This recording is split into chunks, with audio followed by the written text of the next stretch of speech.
Welcome to Bedtime Stories by Tom and Sam. The Witness. In the heart of a sprawling forest stood an ancient oak tree, its bark weathered and crumbling, its branches reaching out like long fingers. The old tree had witnessed countless seasons, its roots diving deep into the earth, its leaves rustling like whispers of time.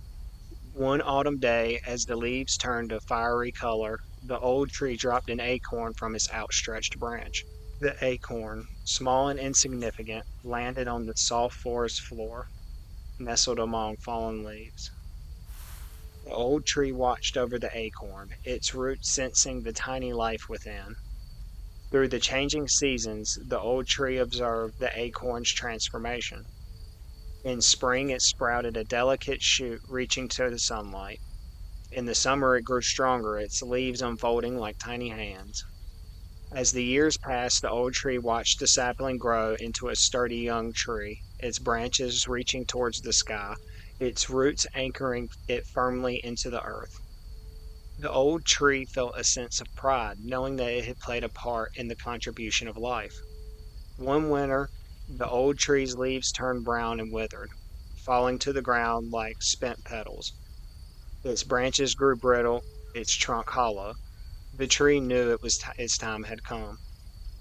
As the first snowfall blanketed the forest, the old tree's roots loosened their grip on the earth, and it felt a gentle thud, its branches forming a protective shelter around the young tree. The old tree's life cycle had come to an end, but its legacy lived on in the young tree that it had nurtured. The young tree, now strong and resilient, stood tall, a testament to the enduring power of life. Roscoe's Big Ball. In a big park, there was a big dog named Roscoe. Roscoe loved to play with his ball. He would run, run, run, and run, and then he would catch his ball. He would play all day long. One day, Roscoe was playing in the park when he saw a little puppy. Puppy was watching Roscoe play with his ball, and he looked sad. Roscoe felt sorry for the puppy, so he went over and said, "Hi, what's your name?" "I'm Pip," the puppy said. "Hi, Pip," said Roscoe. "Do you want to play with my ball?" Pip nodded his head. Roscoe threw the ball for Pip. Pip ran after it, but the ball was too big for him to catch. He bumped into it and fell down. Roscoe laughed. "Don't worry," he said. "I'll teach you how to play." Roscoe showed Pip how to run and jump and catch the ball. Pip was a quick learner, and soon he was catching the ball like a pro. Roscoe and Pip played all afternoon. They had so much fun together. When it was time to go home, Roscoe said, "Bye, Pip. I had a lot of fun playing with you." "Me too," said Pip. "Can we play again tomorrow?" "Sure," Roscoe said. "I'll be here." Roscoe and Pip went home and they went to bed. They dreamed of playing with the ball together again the next day. Roscoe and Pip met in the park the next day. They played with the ball all day long and had so much fun. Roscoe and Pip played with the ball every day after that. Priscilla's Close Call. The moon hung heavy in the sky, casting long, eerie shadows across the whispering woods. Inside her cozy stable, Priscilla the pony tossed and turned. A strange, unsettling feeling prickled her. Suddenly, a loud crack shattered the peaceful night. A fiery glow pierced through the stable window, illuminating dust motes dancing in the air. Panic surged through Priscilla. "Fire!" she whined, her voice trembling.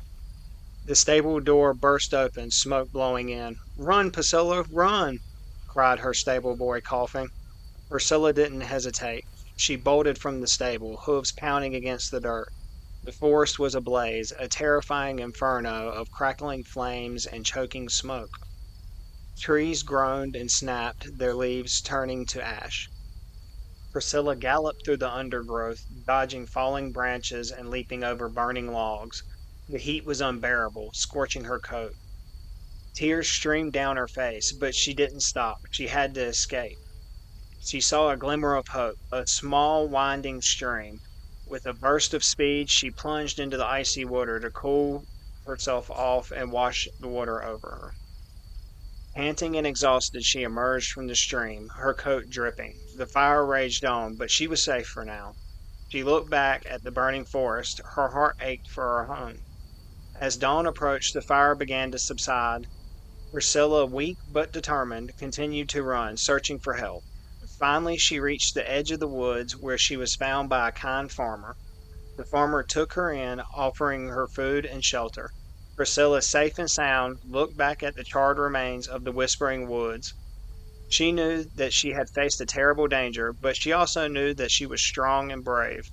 As she nestled in the soft hay, Priscilla dreamed of a time when the forest would heal and the Whispering Woods would once again be a place of peace and beauty.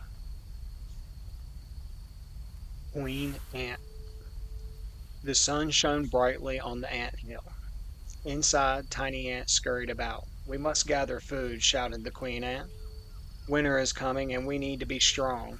The worker ants marched out in long lines. "We'll find the sweetest berries," chirped one. "And the juiciest seeds," said another. They worked all day, carrying juicy berries and tiny seeds back to the ant hill. The queen ant watched proudly as the piles of food grew taller. "You are working so hard," she praised. "Soon I will have many more eggs. We will have so many more brothers and sisters." The worker ants smiled. They loved their queen and wanted to make her happy. They worked harder than ever. Their tiny legs carried heavy loads. Winter arrived, bringing cold winds and snow. But inside the ant hill, it was warm and cozy. The worker ants shared the food they had gathered, keeping everyone strong and healthy. The queen ant, surrounded by her loyal workers, began to lay eggs. Soon the ant hill was filled with tiny ant babies. They grew bigger and stronger every day, ready to help their colony grow into a mega colony. And so the colony thrived thanks to the hard work of the worker ants and the wise leadership of their queen.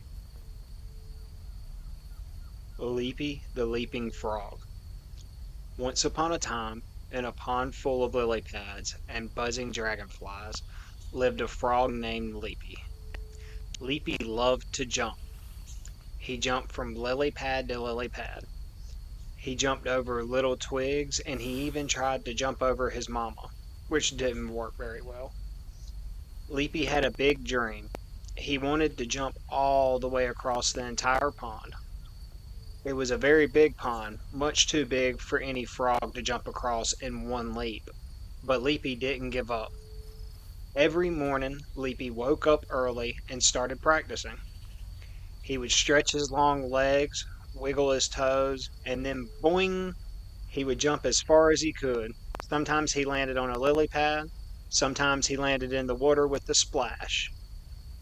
The other frogs would watch him. Some of them giggled.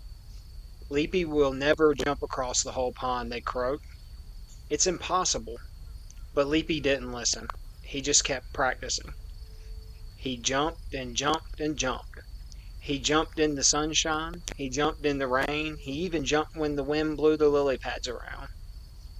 Each day, Leapy tried to jump just a little bit further than the day before. He paid attention to how he used his strong legs and how he balanced his body. He learned to push off the ground with all of his might. One sunny morning, Leapy took a deep breath. He looked across the pond. It still looked very far away, but still he felt different today. He felt stronger. He felt ready. He wiggled his toes, stretched his legs one last time, and then boing! He jumped higher and further than he ever had jumped before. He soared through the air over lily pads, over dragonflies, over ripples in the water. He kept going and going and going. The other frogs watched with wide eyes. They couldn't believe what they were seeing. Finally, with a soft thump, Leapy landed on the other side of the pond. He had done it. He had jumped all the way across. All the frogs on both sides of the pond started cheering and croaking. "Leapy did it! Leapy did it!" they cried. Leapy was so happy. He had worked hard, he had never given up, and now his dream had come true. He learned that even if something seems impossible, with practice and dedication, you can achieve amazing things. Now close your eyes and dream of your own big leaps, and remember to never give up. Sweet dreams. and thank you for listening.